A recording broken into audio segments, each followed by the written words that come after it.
Donc bonjour à tous, dans cette vidéo nous allons voir comment modifier le slider de la page d'accueil mais aussi tous les sliders du site que vous pourrez voir. C'est parti. Alors pour les sliders c'est très simple, donc le slider c'est ça, c'est le truc qui bouge avec les différentes images, les différentes choses que vous pouvez cliquer, etc. Pour modifier ça, et bien comme d'habitude, on va sur notre extension, on va sur Home Slider, et ici vous avez plusieurs sliders que vous pouvez voir. Donc vous avez le slider du layout 1, 3, 5, 6, 7, donc nous on est sur le layout 3, du coup c'est celui-ci qu'on veut modifier. Si vous voulez modifier celui du slide 2, 4, c'est celui-ci, 8 et 9, et pour le mobile slide du Home 1, 2, 3, et bien c'est ici, tout simplement. Donc ici on va simplement aller sur le 1, 3, 5, 6, 7, et ici vous aurez plusieurs, donc vous avez ici le nom du module, le titre, etc. Donc ça paraît vraiment d'importance. Par contre, ça c'est important. Donc ici, vous avez les différentes options d'images. Donc là, ce sont la taille des images. Donc en fait, ici, là, l'image fait 870 par 433, donc cette image qui est ici.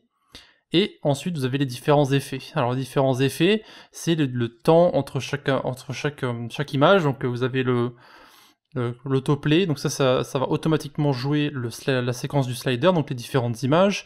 Ici on pourra mouse drag, donc mouse drag c'est à dire qu'on peut simplement appuyer dessus comme ça et aller de gauche à droite.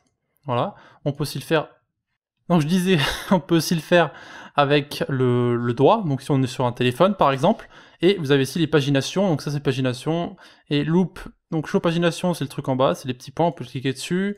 Ensuite vous avez loop, ça fera une loop, donc loop c'est une boucle, c'est-à-dire que ça en fait le slider va tourner en boucle par exemple. Ici la navigation pareil, bon, bref, rien d'important, c'est tout ce que vous avez à faire, vous pouvez modifier les différentes informations, c'est à vous de voir, bien sûr, c'est comme vous voulez.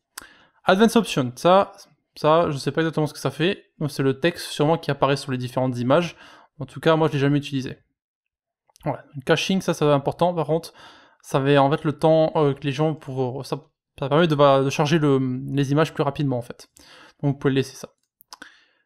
Donc pour ajouter les images, etc. au slide, donc c'est la dernière option, donc c'est slider option ici, vous avez une liste des slides ici, donc vous pouvez très bien en supprimer, en ajouter, donc moi je vais pas en ajouter vu que j'ai pas d'image sous la main, mais tout ce que vous avez à faire en fait c'est ajouter l'image ici, donc l'image qui sera là. Ici vous pouvez mettre un lien en fait de redirection sur votre boutique, donc par exemple vous pouvez très bien mettre un lien à votre boutique, moi je vais mettre un Google, donc je vais simplement mettre un lien Google ici, vous pouvez mettre ce que vous voulez ici comme image, le statut vous pouvez l'activer ou le désactiver, ensuite vous avez le nom de la slide, etc. Donc là évidemment, pour vous montrer que ça fonctionne bien, je vais en fait supprimer la troisième slide, voilà, donc ça s'est fait, et maintenant on va save and edit, et normalement si j'ai pas fait d'erreur, vous pouvez voir que là, en bas, vous n'avez plus que 2 points, vous n'avez plus que 2 images en fait, vous avez la première et la deuxième, et vous n'avez plus la troisième image, voilà. Donc le slider est très simple à modifier, il est très pratique d'ailleurs, c'est pour si vous avez des différentes soldes ou des choses que vous voulez afficher sur votre site qui sont nouvelles, et bien c'est très pratique de le faire sur les sliders comme celui-ci. Voilà, donc c'est à vous de voir après ce que vous voulez mettre dessus bien évidemment. Voilà. Donc c'était encore une vidéo très courte d'un autre module qui correspond à notre thème, donc si vous avez des questions à poser, vous avez là comme d'habitude la section des commentaires de YouTube évidemment, ou alors vous avez directement notre Discord qui est disponible dans la description. Voilà. On sera tout pour cette petite vidéo, et puis c'était Alex, on se voit à la prochaine. De plus, n'hésitez pas à visiter nos différents réseaux, donc eux aussi dans la description, Discord, notre blog, Facebook, Twitter, Google+, etc.